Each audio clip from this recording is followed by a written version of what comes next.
Yeah, fortunately, Quinton de Kock comes back in. His rehab has, I think, gone better than most people expected. So he'll be back in the team, and I think Morne van Wyk might miss out. And AB's having a rest, and that's why I'm here before you.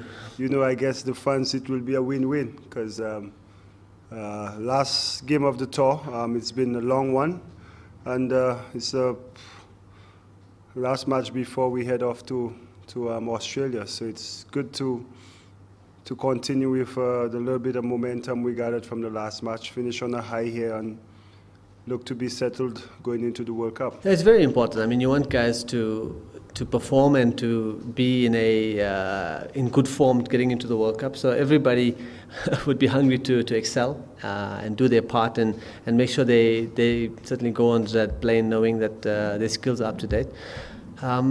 As a team, you want to be winning. I mean, 4-1 certainly it sounds better than 3-2, and the benefit of being in the position we are in is giving the guys opportunities, but I think it's just as important as winning. And fortunately, we have a very good 15-man squad, so everybody getting a show is really good. And we may have lost the last game, but it was a good challenge for everybody, and I think that there's always benefits to take from that.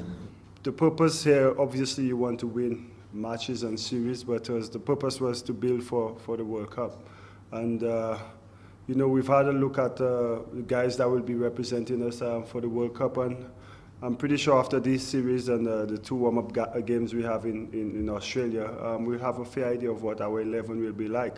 And like I was telling the guys in the dressing room, I don't mind a series loss for that 4th game we beat South Africa in the World Cup. That would be a perfect response for this series. Yeah, I think everybody was really pleased for Davy because he showed a side of his batting that we probably didn't see before, where he batted for a long time and shepherded guys and almost took a senior role, and that's a wonderful thing for us to have.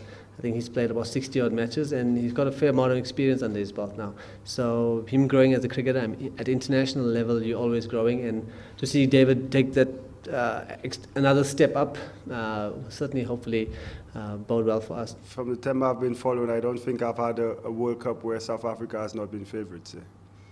So it's no different. In the World Cup, you play 3 good matches in the first round.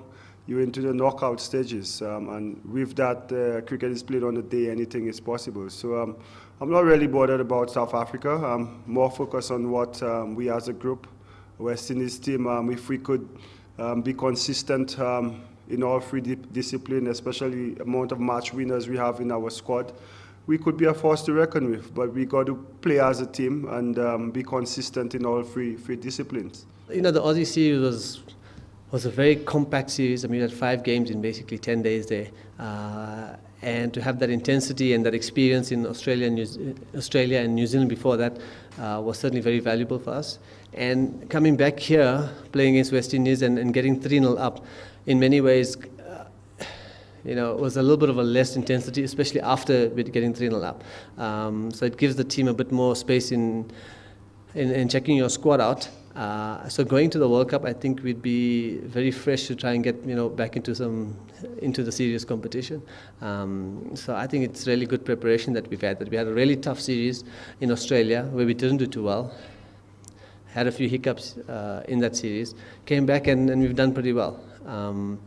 So I think the preparation's been probably really good in not have any fear of burnout in terms of intensity and crucialness before a big tournament.